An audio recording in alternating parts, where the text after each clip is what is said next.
If you only knew how hard it was to keep this from you. You can now have your flower. It was a little hard to give that to you earlier. But here's what I want to say. There's an African proverb that says this: it takes a village to raise a child. And look, I have no kids and I'm not rushing that. While I've always, don't look at my wife, don't do it. While I've always found that proverb very intriguing, it's my work with Lou that has proved that it's actually true. And hear me out. When he took over a struggling school, he knew that the challenges facing him were going to require more than the status quo. The needs facing his students were intense. They were far more than he and his team could handle on their own. He quickly recognized, I've learned through conversation, that he needed a team, or better stated, a village to help raise and educate his students. Now, because of this, because of his work in our community, you will be hard-pressed, true story, to find a single nonprofit director, librarian, bodega clerk, or even street beat cop who hasn't had a conversation with Mr. Bruschi. And best yet, he has tried to find a way to harness each and every one of them for the betterment of the students. True story.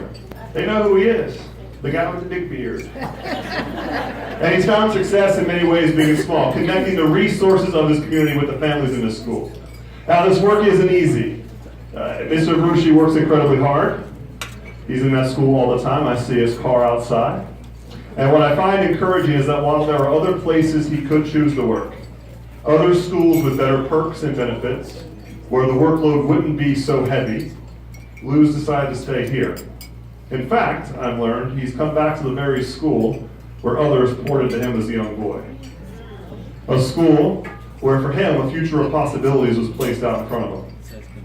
And now offering those same possibilities to a new generation of students. And a darker day in Stapleton is what motivates him and his team each day. Now hear this. The Salvation Army's partnership with Mr. Bruschi and his team is something special. I really believe it. It's a union of teammates who I don't think we knew we were teammates. It's community stakeholders who didn't know that they really were working towards many of the same goals, who together have discovered that many hands, to use another cliche, truly do make the work light. Here's this. One of the founders of the Salvation Army, Catherine Booth, said this: if you're going to write one thing down today, this is what you should write down. If we are to better the future, we must disturb the present. If we are to better the future, we must disturb the present. And I'm confident that the sacrificial service of Mr. Bruschi and his team is in fact disturbing what is a dark and gloomy and empty present for some of the students. And because of this, I truly do, these aren't cheap words again, I believe that our borough, our city, and our world is going to have a brighter and better tomorrow. And before I ask you to clap ridiculously loud for Mr. Bruschi, I'm going to invite Miss Jody. Where's Jody sitting at? It's one thing for me to say something. We all know, by the way, I've been emailing your staff for weeks. Some of them have even unsubscribed from my emails because they're so tired of hearing from me. True story. I know who you are. But Jody wants to just share a couple words. Because I've known you for a year and a half, but some of these folks have been on this ride with you for a few years. And I just want her to share her couple thoughts. Mr. Bruschi. So when I think of Mr. Bruschi, a few words come to mind: caring, compassionate, fearless, and humanizing. Lou leads with empathy. He has taught us all many lessons about what it means to be visionary. He is a big picture kind of guy, and although we are constantly trying to pull out the details and looking for answers, Lou had a vision for PS 78. Since 2012, when PS 78 opened, I read the posting, and I reread it tonight, and this is what it read. The mission of PS 78 is to create an educational community where partners beyond the school walls will be a vital contributor in the school's success as a guiding council connecting the school and its curriculum to the greater community. I believe Mr. Bruschi and his team have done just that. None of this would have happened without his commitment, perseverance, and determination. I'm honored to work with him, and I'm sure every teacher standing in this room today feels the same way. Congratulations, Len. Please join me in honoring Mr. Bruschi with the Community of Self Award.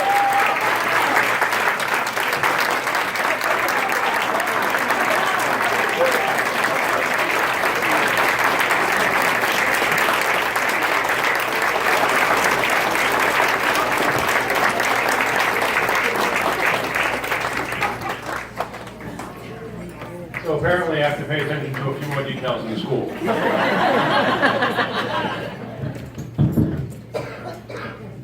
This is amazing. Thank you. I'm humbled. The Salvation Army has been an incredible partner. I have the most incredible staff in the world, people who are committed, dedicated, caring. I mean, all the words that Joe used, it's a reflection of the staff that we have, of the partners who we work with at large. I'm surprised. You mentioned that I might have to speak tonight to talk about the kids and the work that goes on, and a little bit off. Yeah, it's I think, all right, I have 2 lines. I mean, this is really, all right, so what I look at, a couple of weeks ago, I was down in New Orleans, and I was at the World War II Museum, and for different reasons, the idea of the greatest generation resonates with me, and I look at the work that they did, and I think about the impact that mostly men, but many of those family members that went through the Depression and through World War II came back to Community Made America a great place in some ways, and left room for growth for the rest of us to continue growing that greatness. But an idea that the community mattered, whether it be things like baseball fields or civic organizations or bowling leagues. There's different things that bring people together, not separate people. And while I was there at the museum, I noticed the motto, the unofficial motto of the Navy, which is not for self but country. And knowing that this is a community above self award, that kind of resonated in a way that I didn't expect for it to resonate. I think had I not known that we were coming up with this and the students were being recognized, it wouldn't have mattered. But seeing that is something that the Navy holds dear, and their job is to protect every one of us in our country and do the work that our country needs done abroad, is an incredibly powerful and humbling way to think about what it is to put something else above the self and setting up priorities. I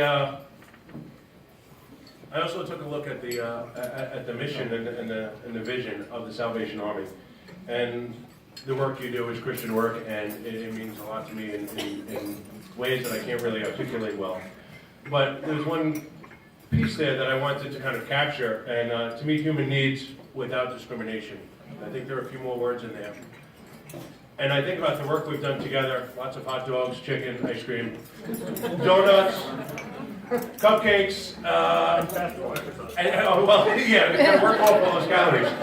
And I'm trying to figure out, the human needs in the cupcakes and the ice cream and stuff without discrimination. But I think the work that we've been doing together has been celebrating our community.